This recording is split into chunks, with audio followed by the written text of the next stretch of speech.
ونستعينه ونستغفره ونؤمن به ونتوكل عليه ونعوذ بالله من شرور أنفسنا ومن سيئات أعمالنا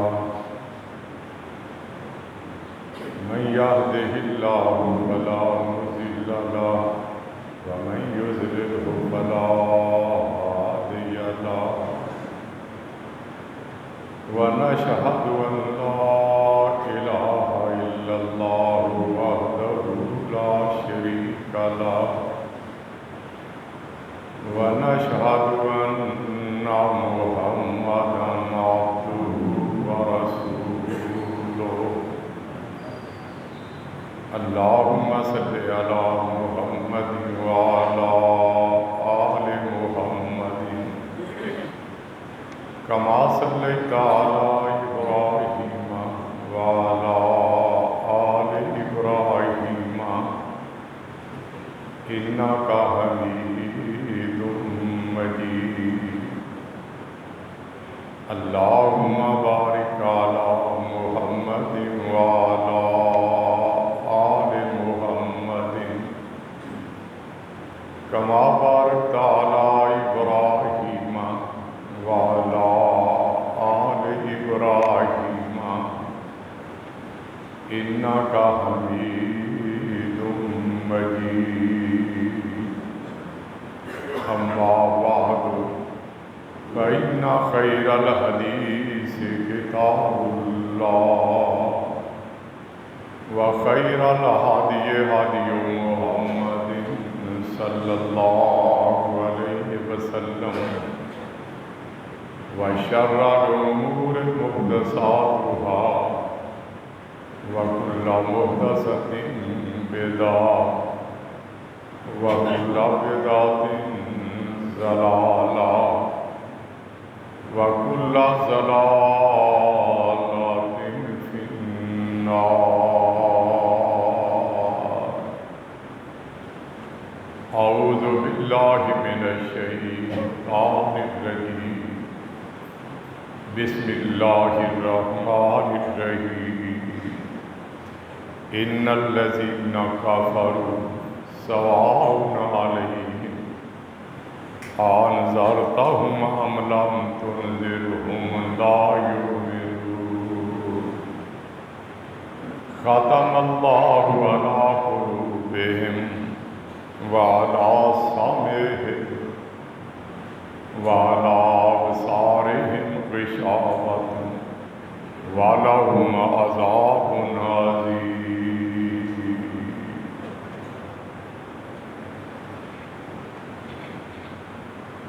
حمد و ثنا کے بعد سورۃ البقرہ پہ گفتگو ہو رہی ہے. گزشتہ سے پیوستہ ملاقاتوں میں ایمان کا تذکرہ ہوا تھا اور آج سے کفر پر بیان ہوگا. اللہ تعالیٰ سے دعا ہے کہ وہ ہمیں قرآن مجید کو سمجھنے اور اس کی پاکیزہ تعلیمات پر دل و جان سے عمل پیرا ہونے کی توفیق نصیب فرمائے.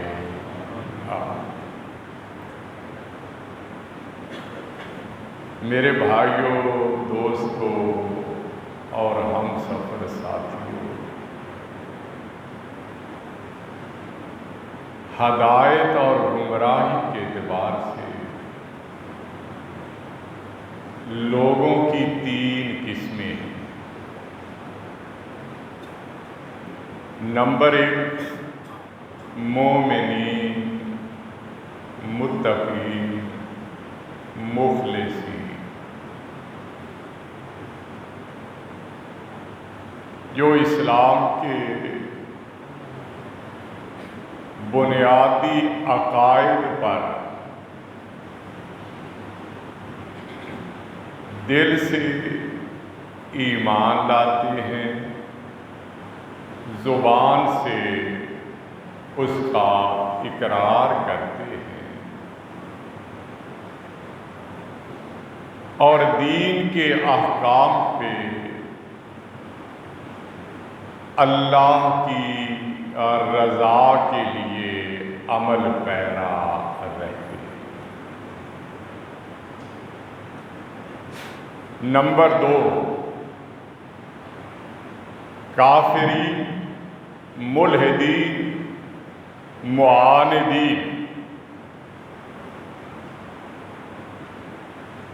جو اسلام کے بنیادی عقائد کو دل سے نہیں مانتے، زبان سے ان کا انکار کرتے ہیں، اور دین کے احکام پر عمل کرنے سے گریزاں رہتے ہیں۔ نمبر 3، منافقین، اشرار اور حاسدین، جو اسلام کے بنیادی عقائد کے بارے میں تذبذب کا شکار رہتے ہیں، لیکن زبان سے اس کا اقرار کرتے ہیں، اور اللہ کو راضی کرنے کی بجائے ریاکاری اور دھوکہ دہی کے لیے ان پہ کچھ عمل بھی کرتے ہیں۔ سورۃ البقرہ میں ابتدائی 5 آیات میں مومنین، متقین اور مخلصین کا تذکرہ کیا گیا، اور پھر 6 اور 7 آیات میں کافرین، ملحدین اور معاندین کا ان الفاظ میں تذکرہ ہوا، ان الذین کفروا سواء علیہم انذرتہم ام لم تنذرہم لا یؤمنون ختم اللہ علی قلوبہم وعلی سمعہم وعلی ابصارہم غشاوۃ وَلَهُمْ عَذَابٌ عَظِيمٌ۔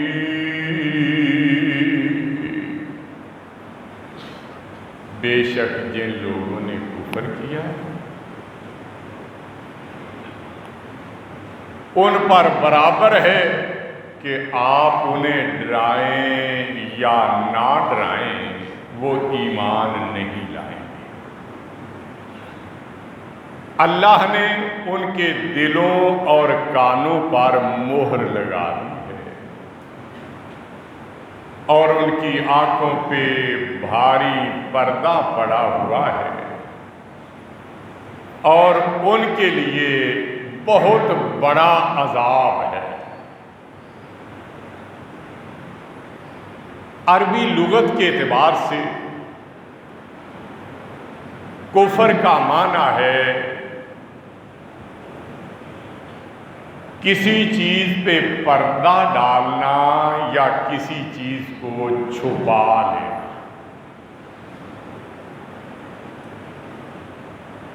کاشتکار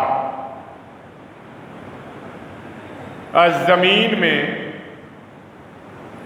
بیج کو اوپر مٹی ڈال کے چھپا دیتے ہیں، اس اعتبار سے انہیں بھی کفار کہا گیا ہے، سورۃ الحدید کی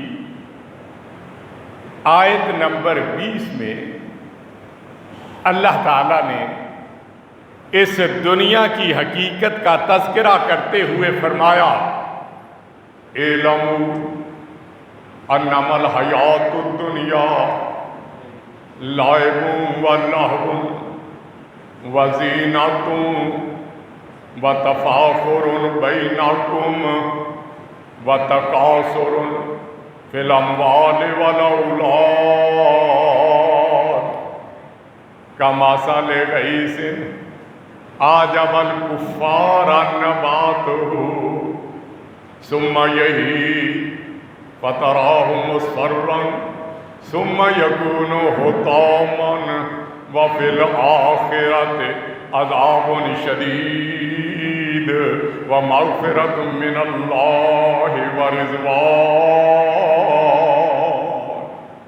وما الحیات الدنیا الا متاع الغرور۔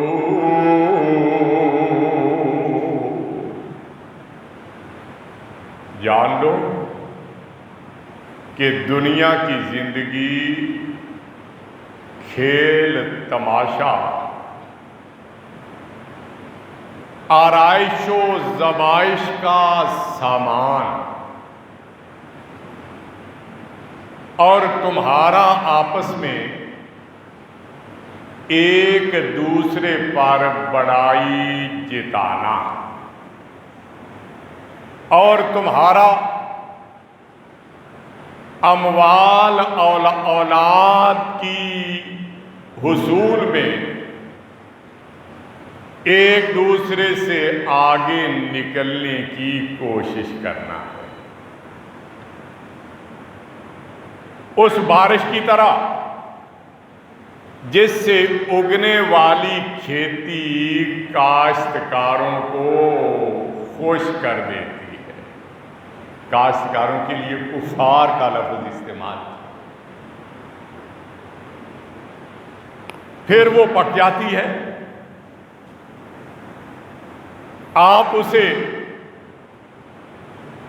زرد رنگ والا دیکھتے ہیں، پھر وہ چورا چورا ہو جاتی ہے، اور آخرت میں سخت عذاب ہے، اور اللہ کی طرف سے بخشش اور خوشنودی ہے۔ دنیا کی زندگی دھوکے کے سامان کے علاوہ کچھ بھی نہیں۔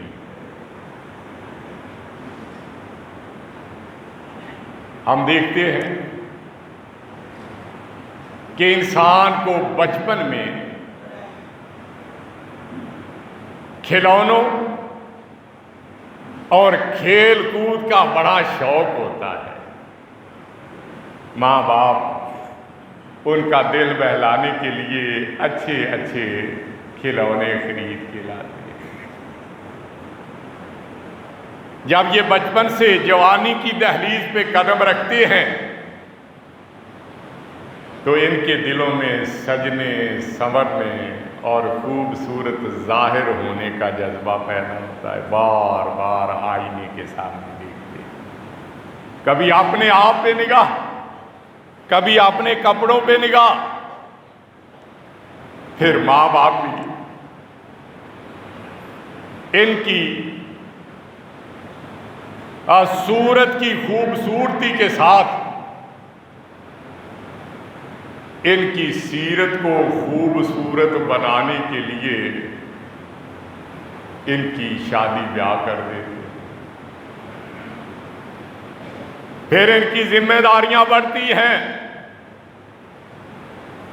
آپس میں ایک دوسرے میں بڑائی جتانے اور ظاہر کرنے کے لیے تگ و دو میں مصروف ہو جاتے ہیں۔ مالوں اور اولادوں کے حصول کے لیے کوشاں ہو جاتے ہیں، گھر میں ہوتے ہیں تو اولاد بڑھانے کی فکر ہے، بازار میں جاتے ہیں تو مال بڑھانے کی فکر ہے، اللہ تعالیٰ نے اس دنیا کی زندگی کی مثال بارش کے ذریعے دی. فرمایا اس بارش کی طرح جس سے اگنے والی کھیتی کاشتکاروں کو خوش کر دیتی ہے. جب فصلوں کو لہلہاتے ہوئے اناج سے اٹے ہوئے دیکھتے ہیں تو ان کی خوشیوں کا کوئی ٹھکانہ نہیں رہتا. پھر جوانی ہمیشہ نہیں رہتی،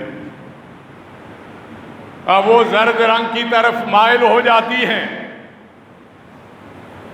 پھر پکنے کے بعد ایک ایسا وقت بھی آتا ہے کہ وہ ریزہ ریزہ ہو جاتی ہے. یہی کیفیت انسانوں کی بھی ہے. وہ جوانی پہ بڑا خوش ہوتے ہیں، پھر جوانی ڈل جاتی ہے، بڑھاپا آ جاتا ہے. پھر جس طرح کھیتی اپنا وجود کھو بیٹھتی ہے، یہ بھی دنیا سے رخصت ہو جاتے ہیں. اب وہ لوگ جنہوں نے اسلام کے بنیادی عقائد کو مانا ہوتا ہے اور دین کے احکام پہ عمل پیرا ہوتے ہیں، انہیں اللہ کی طرف سے بخشش اور خوشنودی کے سرٹیفکیٹ عطا کر دیے جاتے ہیں. اور جو اسلام کی بنیادی عقائد اور دین کے احکام سے روگردانی کرتے ہیں، ان کے لیے سخت عذاب تیار ہوتا ہے. یہ بیان کرنے کے بعد اللہ فرماتے وَمَا الْحَيَاةُ الدُّنْيَا إِلَّا مَتَاعُ الْغُرُورِ. اور یہ دنیا کی زندگی محض دھوکے کا سامان ہے.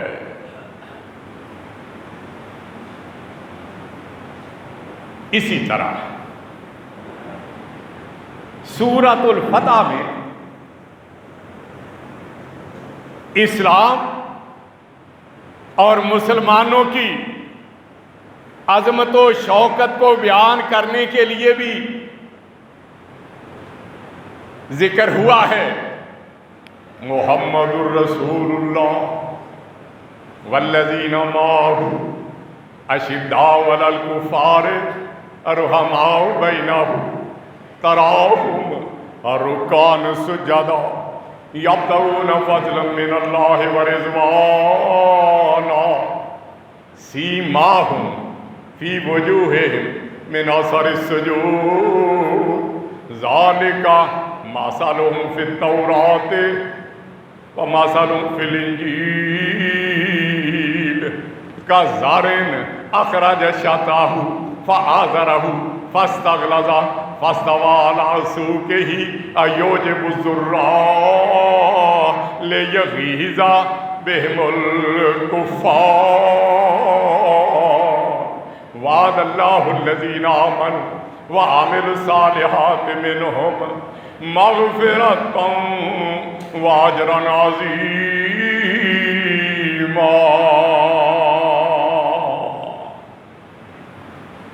محمد صلی اللہ علیہ وسلم اللہ کے رسول ہیں، اور وہ جو آپ کے ساتھ ہیں کافروں پر بڑے سخت، آپس میں نہایت رحم دل ہیں. تو انہیں رکوع کرتے ہوئے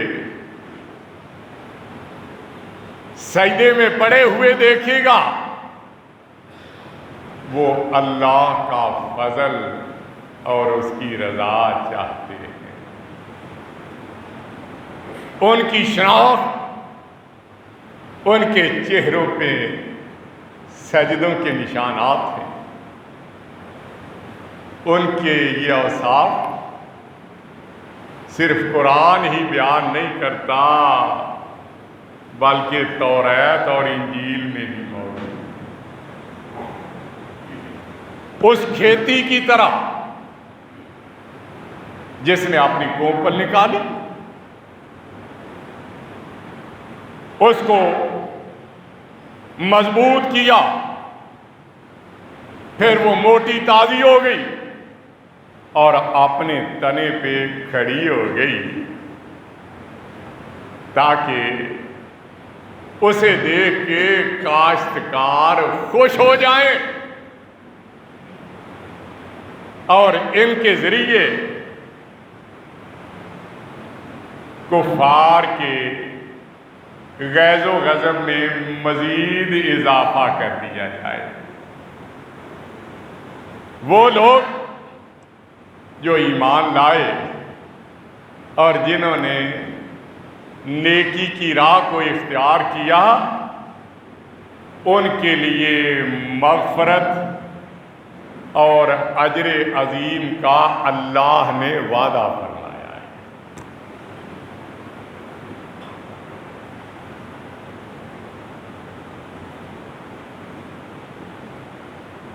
مالی کی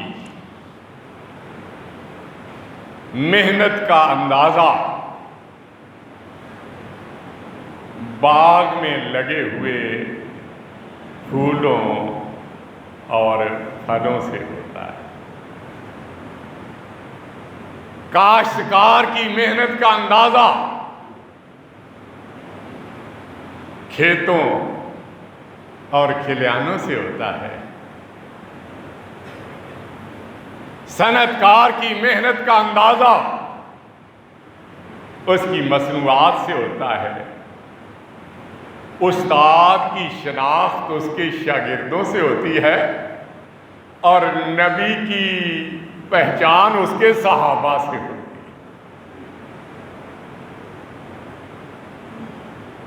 ہے۔ نبی ایسا جو بے مثال، بے کمال نبی جب واز کرتا ہے، لوگوں کو سمجھانے کے لیے بیٹھتا، تو سننے والوں کے دل لرز جاتے، آنکھیں اشکبار ہو جاتی، دلوں کا زنگ دور ہونے لگتا، کفر کے بادل چھٹنے لگتے اور اسلام کی روشنی پھیلنے لگتی۔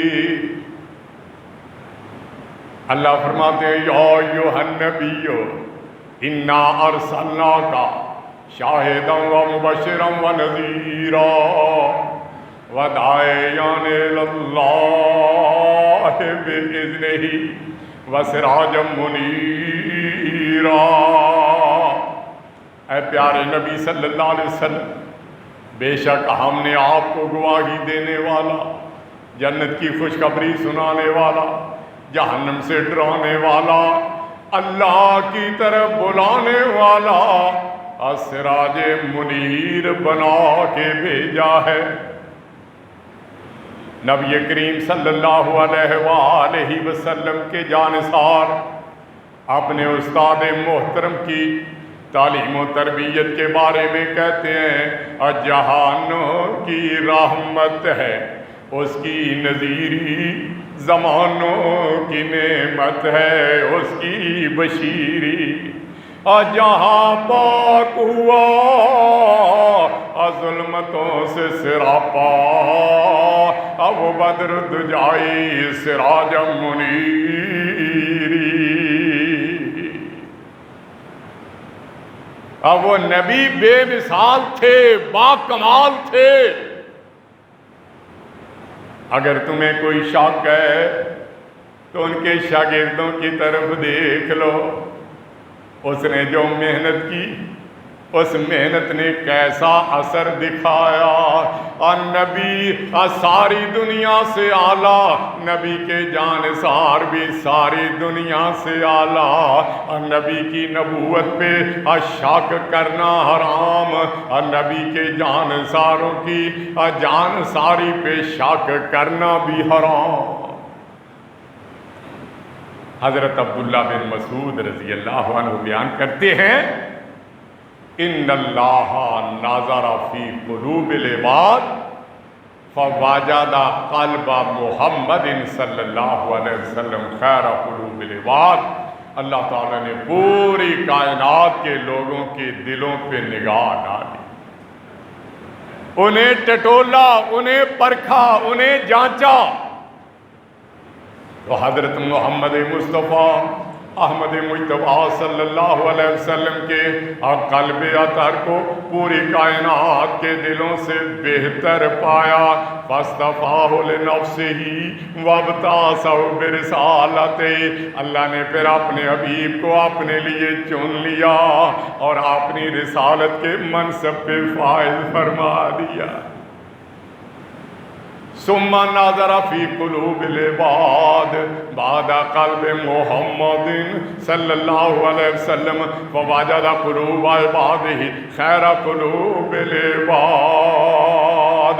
اللہ نے اپنے حبیب کے قلب اطہر کے بعد اور پھر دنیا کے دلوں پہ نگاہ ڈالی، انہیں جانچا پرکھا، انہیں ٹٹول کے دیکھا. تو نبی کریم صلی اللہ علیہ وسلم کے صحابہ کے دلوں کو پوری کائنات کے دلوں سے بہتر پایا. فجعلہم وزراء نبیہ یقاتلون علی دینہ، تو اللہ تعالیٰ نے انہیں نبی کے ساتھی، نبی کے وزیر، نبی کا بوجھ اٹھانے والا بنایا، اور جو اس کے دین کے لیے ہر قربانی کے لیے ہمہ وقت کمر بستہ رہتے. کہنے والا کہتا ہے وہ اللہ نبی کے وفادار بندے اور جو نبوت کے عینی گواہ ہیں اور نبوت کی عظمت و شان کو دوبالا کرنے والے ہیں، وہ اللہ نبی کے وفادار بندے، بیواں یتیموں کے غمخوار بندے، جہالت کی رسمیں مٹا دینے والے اور راہ حق میں سب کچھ لٹا دینے والے. محمد صلی اللہ علیہ وسلم اللہ کے رسول ہیں جن کی رسالت بے مثال اور باکمال ہے، اور ان کی شناخت اور ان کی پہچان ان کے شاگرد، ان کے ساتھی ہیں. ان کے ساتھی کیا ہیں؟ فرمایا والذین معہ، جو ان کے ساتھ ہیں، اشداء علی الکفار رحماء بینہم، کافروں پر بڑے سخت اور آپس میں نہایت رحم دل ہیں. تراہم رکعا سجدا یبتغون فضلا من اللہ ورضوانا. تو نے کبھی سجدوں میں جھکے ہوئے، تو نے کبھی رکوعوں میں جھکے ہوئے، کبھی سجدوں میں گرے ہوئے دیکھے گا، اب وہ اللہ کا فضل اور اس کی رضا چاہتے ہیں. ایک ہی مقصد ہے، اللہ راضی ہو جائے، اور وہ مقصد جس کے لیے اللہ نے پیدا کیا وہ کبھی چھوٹنے نہ پائے. محرم الحرام کا مہینہ ہے نا، پہلی تاریخ کو مسجد نبوی کے مصلی پہ نگاہ ڈال کے دیکھیں، سیدنا عمر فاروق رضی اللہ عنہ زخمی ہیں. ایک ہی خیال ہے، جان جاتی ہے تو جائے، لیکن نماز نہ چھوٹنے پائے. 10 تاریخ کو کربلا کے میدان کارزار میں سیدنا حسین رضی اللہ عنہ کو دیکھیں زخموں سے چور اور سجدے میں پڑے ہوئے ہیں، جان جاتی ہے تو جائے. لیکن نماز نہ چھوٹنے پائے، زندگی آمدن برائے بندگی، زندگی بے بندگی شرمندگی۔ اللہ نے جس مقصد کے لیے زندگی دی انہوں نے اس مقصد کو پورا کیا۔ اللہ ہمیں بھی ان کے نقش قدم پہ چلانے لگا۔ فرمایا ان کی شناخت ان کے چہروں پہ سجدوں کی وجہ سے پڑے ہوئے محراب ہیں، اور ان کے اوصاف اللہ کے قرآن میں بھی بیان ہوئے اور پہلی کتابوں توریت اور انجیل میں بھی بیان ہوئے۔ یہاں بھی اللہ تعالیٰ نے ایک مثال بیان کر کے سمجھایا، اس کھیتی کی طرح جس نے اپنی کوپل نکالی، اسے مضبوط کیا، پھر موٹا اور تندرست و توانا بنایا، وہ اپنے تنے پہ کھڑی ہو گئی، اور جو اناج لگا اس نے اس اناج کے بوجھ کو برداشت کیا۔ جب لہلہاتی ہوئی فصلوں کو کاشتکار دیکھتے ہیں تو ان کی خوشیوں کا کوئی ٹھکانہ نہیں رہتا۔ میرے نبی کے ساتھیوں کی مثال بھی اسی طرح۔ ایک وقت تھا میرے محمد اکیلے تھے صلی اللہ علیہ وسلم، عورتوں میں سیدہ خدیجہ الکبریٰ رضی اللہ عنہا ایمان لے آئیں، مردوں میں سے حضرت ابوبکر صدیق رضی اللہ عنہ ایمان لے آئے، بچوں میں سے حضرت علی مرتضیٰ رضی اللہ عنہ ایمان لے آئے، غلاموں میں سے حضرت زید بن حارثہ رضی اللہ عنہ ایمان لے آئے، اور پھر دیگر مرد عورتیں بچے بوڑھے آزاد جوان آپ کے ساتھ ملنے لگے۔ لوگ ملتے چلے گئے، قافلہ بنتا چلا گیا۔ اللہ نے زبان میں ایسی مٹھاس، ایسی تاثیر رکھی تھی کہ 23 سال کے عرصے میں جب عرفات کے میدان میں حجۃ الوداع کا خطبہ ارشاد فرمانے کے لیے کھڑے ہوئے، تو وہ محمد صلی اللہ علیہ وسلم جو کبھی اکیلے ہوا کرتے تھے، ان کے سامنے کم و بیش 1,24,000 وفادار جانساروں کا ٹھاٹھیں مارتا ہوا سمندر موجود ہے۔ فرمایا اللہ نے اپنے نبی کے ساتھ ان کے صحابہ کو ملایا۔ اسلام جو کمزور تھا اللہ نے اسے طاقتور بنایا، جو چھوٹا سا پودا تھا اسے تناور درخت کی صورت اختیار کر دی، اور نبی کے صحابہ کو اللہ نے یہ عزت اور عظمت اس لیے عطا کی لِيَغِيظَ بِهِمُ الْكُفَّارَ،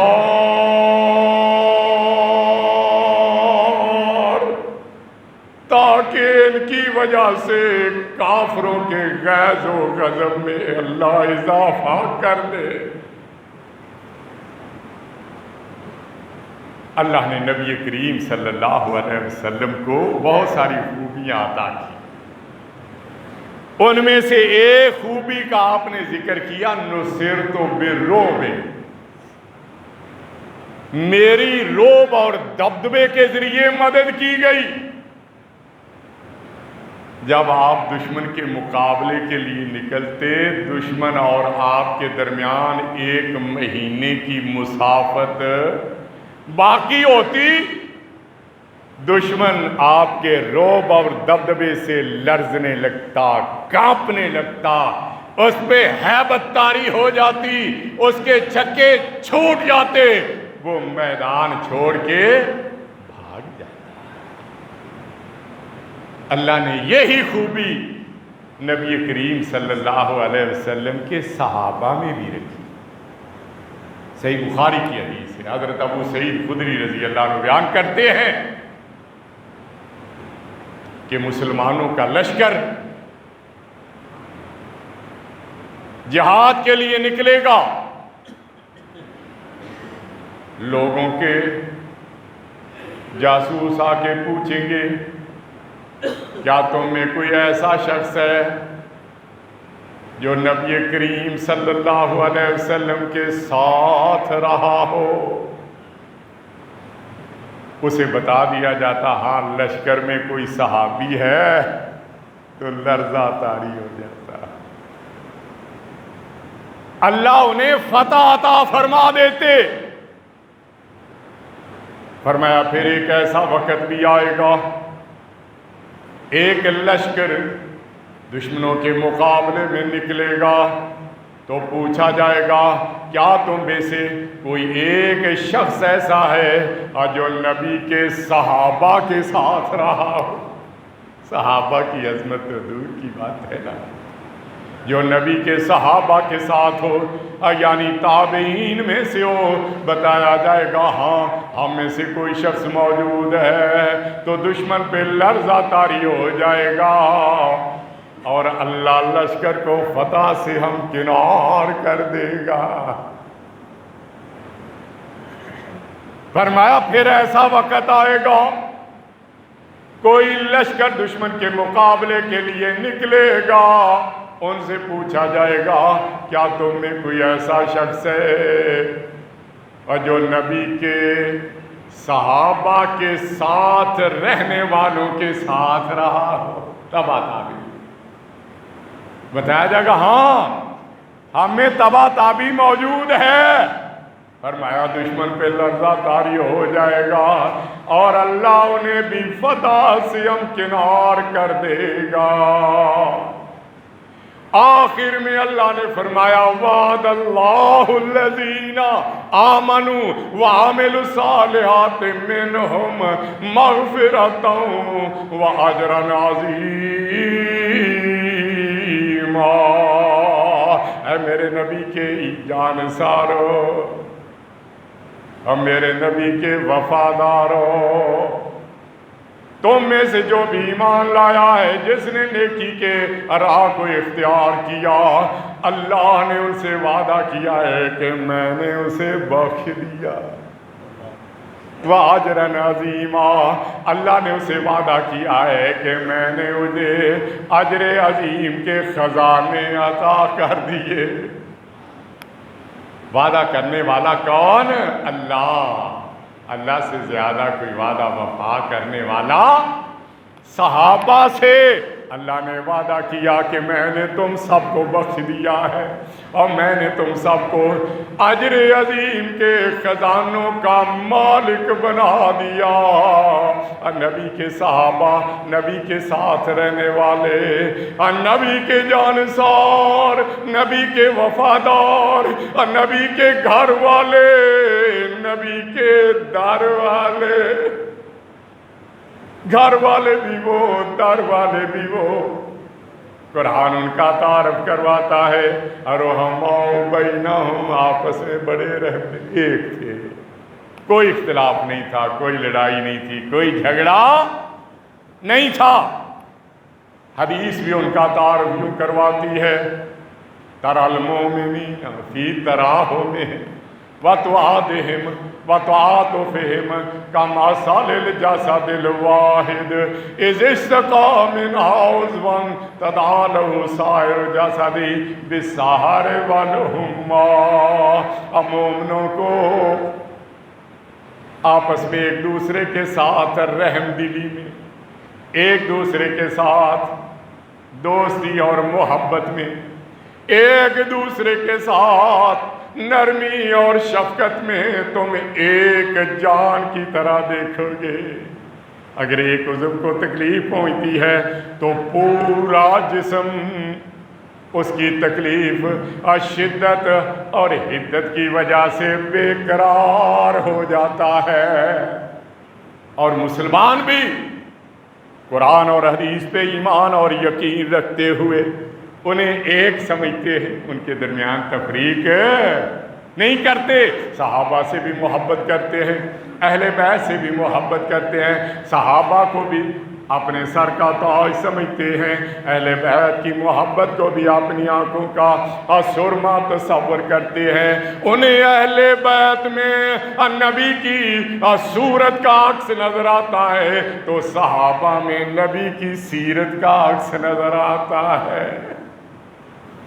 وہ کہتے یوں ہیں صدیق عکس حسن کمال محمد است، ایمان والوں کی شناخت پہچان یہ ہے۔ وہ کہتے یہ ہیں صدیق عکس حسن کمال محمد است، فاروق ذل جاہ و جلال محمد است، عثمان ضیاء شمع جمال محمد است، حیدر بہار باغ خصال محمد است، اسلام ما اطاعت خلفائے راشدین، ایمان ما محبت آل محمد است۔ بدقسمتی ہے امت میں دو گمراہ طبقے ایسے نظر آتے ہیں جو ان میں جدائی اور تفریق ڈالنے کی کوشش کرتے ہیں۔ ان میں سے ایک گمراہ طبقہ صحابہ کرام رضوان اللہ علیہم اجمعین خلفائے ثلاثہ کو گالیاں دیتا ہے، ان پہ تبرہ کرتا ہے، تو دوسرا ناسبیوں کا طبقہ ان کے برعکس اہل بیت میں سے سیدنا علی مرتضیٰ رضی اللہ عنہ، حضرت حسن رضی اللہ، حضرت حسین رضی اللہ عنہ پہ تنقید کرتا ہے، انہیں برا بھلا کہتا ہے، حالانکہ قرآن انہیں نبی کی شناخت اور پہچان قرار دیتا ہے۔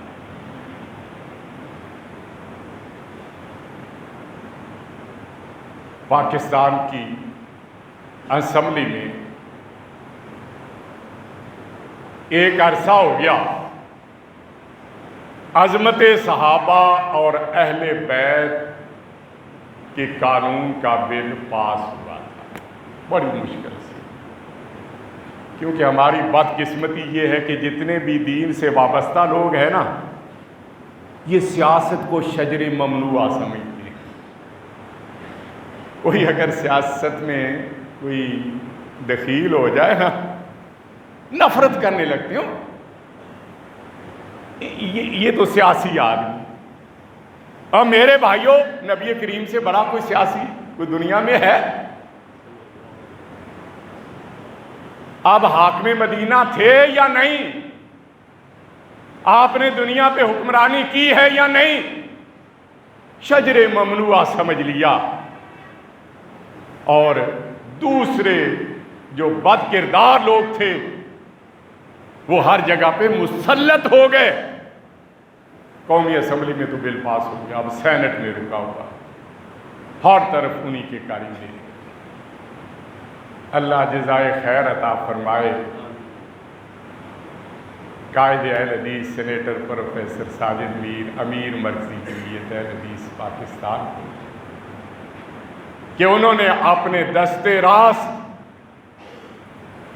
سینیٹر حافظ عبد الکریم کی ڈیوٹی لگائی کہ ہم نے زندگی میں یہ کام لازمی کر کے جانا ہے۔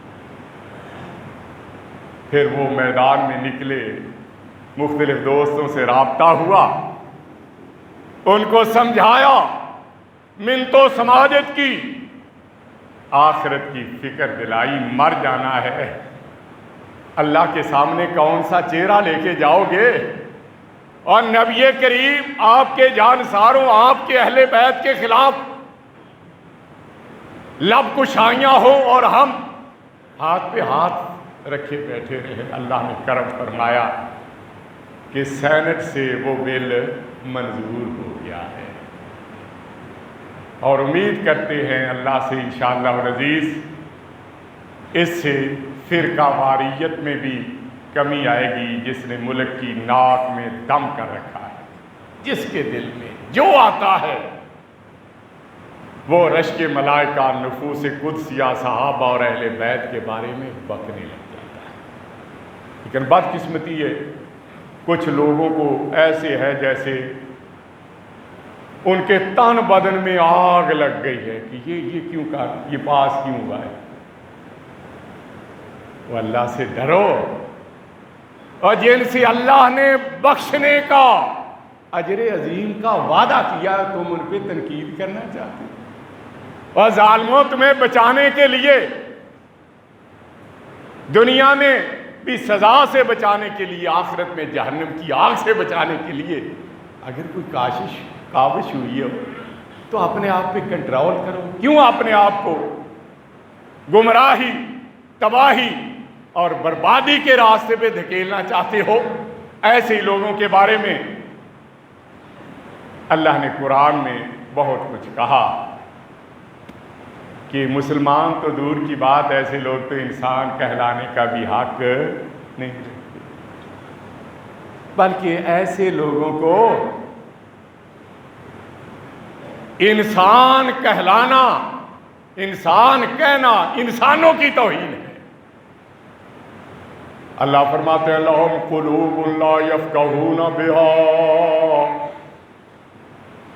وَلَهُمْ آذَانٌ لَا يَسْمَعُونَ بِهَا،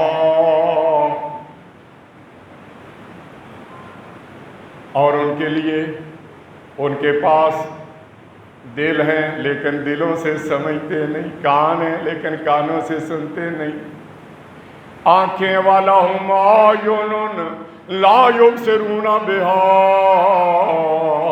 آنکھیں تو ہیں لیکن ان کے ذریعے دیکھتے نہیں، اولئک کالانعام، یہ مویشی چوپایوں کی طرح ہیں، بل ہم اضل، بلکہ یہ تو ان سے بھی زیادہ گمراہ ہیں۔ اللہ ایسے لوگوں کو ہدایت نصیب فرما۔ باقی آئندہ بیان ہوگا۔ وآخر دعوانا الحمدللہ رب العالمین۔